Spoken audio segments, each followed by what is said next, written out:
¿Quién es el anticristo? Quizás pienses que es Soros con Netflix, Elon Musk con Twitter, Jeff Bezos con Amazon, o los dueños de Google, o algún líder religioso o político. Pero muchos trabajan para el anticristo sin ser ellos el anticristo. San Juan nos dice que anticristo es todo el que trabaja contra Cristo, pero va a haber un anticristo que va a ser una persona, no solamente un movimiento como podría ser el comunismo, sino una persona. Así como Cristo se encarnó y se hizo hombre, así también Satanás de alguna forma va a poseer a algún hombre que va a ser ese anticristo. Verdaderamente eso es lo que define a ese hombre que está en contra de Cristo. Va a ser las obras de Cristo, hasta quizás falsos milagros, pero sin ese espíritu de Cristo y obviamente en contra de él.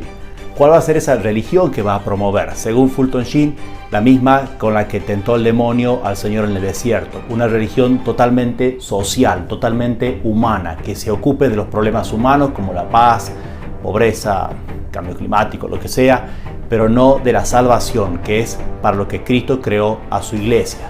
Va a ser entonces una anti-iglesia. Así podemos ver en la masonería realmente un plan de esa anti-iglesia. El filósofo italiano Del Noce va a ver como un triunfo que el marxismo sea reemplazado por el humanitarianismo, que es una especie de religión humana, una transformación del cristianismo en algo totalmente social, que se ocupe totalmente de lo humano. El triunfo del hombre sobre Dios, como lo proclamaban los derechos humanos de la Revolución Francesa. Los derechos del hombre sobre los derechos de Dios. Es verdaderamente una forma errada de divinizar al hombre, porque Dios sí quiso divinizar al hombre uniéndolo a Él, elevándolo. Pero lo que quiere ese humanitarianismo es hacer pensar al hombre que es Dios. Es la tentación de Satanás, seréis como dioses. Lo va a explicar muy bien Hughes Benson, el padre Hughes Benson, porque había sido anglicano, se convierte al catolicismo, se reordena sacerdote y va a escribir ese gran libro que es El Señor del Mundo. Va a poner como personaje del anticristo a Felsenburg y nos va describiendo algunas de las características que verdaderamente creemos va a tener el anticristo. Va a ser un seductor, o sea, va a convencer a la gente de que él es el que verdaderamente trae la paz. Cristo vino a traer la espada, Felsenburg, el anticristo, viene a traer la paz. Va a unir a todos con sus discursos, con sus palabras, va a hipnotizar a todo el mundo. Va a poder ser visto por todos a la misma vez. Eso se profetizaba del anticristo. Hoy en día con las redes sociales eso sería facilísimo. Y poco a poco logrará que los católicos vayan apostatando, vayan haciendo lo que dijo Juan Pablo II, esa apostasía universal silenciosa, vayan perdiendo la fe sobrenatural y transformándola por esa religión humanitaria. Pero en un momento dado de la novela se desata la persecución cruenta, que es lo que el Apocalipsis ya nos advierte, que va a haber mucha sangre de mártires perseguidos por el anticristo, esa bestia que describe el Apocalipsis, que sale del mar, que tiene 10 cuernos que simbolizan el poder y tiene 7 cabezas. Va a simbolizar generalmente los poderes del mundo contra Dios, aunque van a ser finalmente una persona concreta. No solamente es un proceso histórico, sino una persona que va a ser distinta del demonio, una segunda bestia. Va a ser como una especie de falsa trinidad, donde allí ese hombre que se cree Dios y que puede tomar el lugar de Dios y hace esta nueva religión, va a ser verdaderamente ese anticristo que toma el protagonismo central en la primera parte del Apocalipsis. Obviamente va a ser vencido por Cristo, que con un solo soplo de ese jinete que viene el caballo blanco, que es Cristo, va a derrotar completamente al anticristo y a toda su obra. Pero hay que pasar primero una larga persecución de ese anticristo. Esa lucha por la que tiene que pasar la iglesia y los elegidos de Dios, los que quiere Dios que se salven, va a ser esa lucha final que va a ser verdaderamente sangrienta y en cierto modo ha ido ya comenzando. Estamos ya al final, eso lo sabe Dios. Como dice el Señor, ni el Hijo del Hombre sabe ni la hora ni el día. Eso quiere decir que como Redentor no es el revelador de ese momento. Sin embargo, va a suceder y tenemos que estar atentos.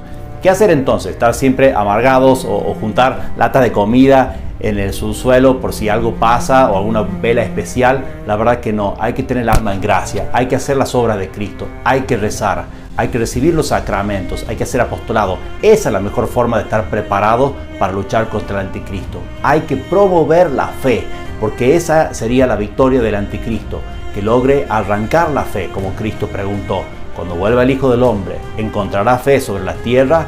que sí la encuentre en nosotros y en todos los que hacemos apostolado.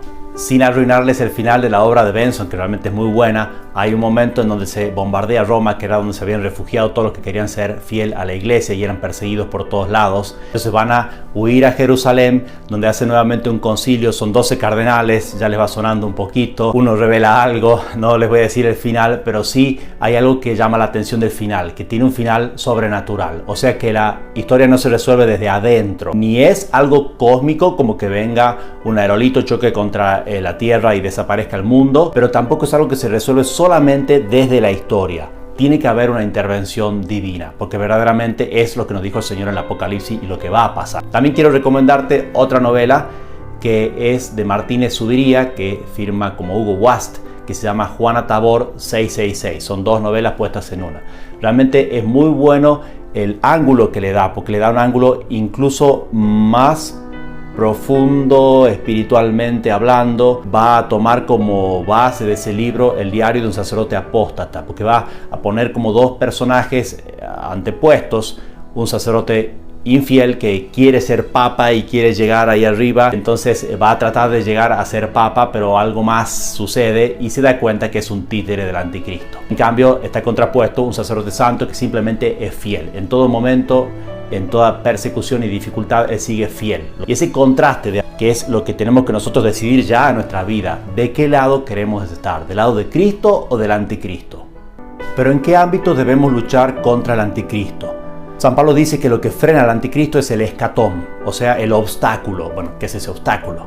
Los padres de la iglesia veían a ese obstáculo en el reinado social de Cristo. Primero al Imperio Romano, que después da lugar al reinado social de Cristo, que quiere decir que todas las instituciones políticas, gubernamentales, educativas, la familia misma, estén impregnadas del Evangelio, de la ley de Cristo. Entonces, mientras ese Evangelio impregne toda la sociedad, eso frena la llegada del anticristo. Que esto nos abra los ojos para ver que detrás de esa idea de irenismo, que quiere decir la paz por arriba de la verdad y sacrificar todo con tal de que me dejen en paz, por arriba de ese humanitarianismo que parece una fraternidad universal, está el satanismo, está el demonio que quiere reemplazar la religión fundada por Jesucristo, que es la Iglesia Católica, por esa especie de religión del hombre que se cree Dios.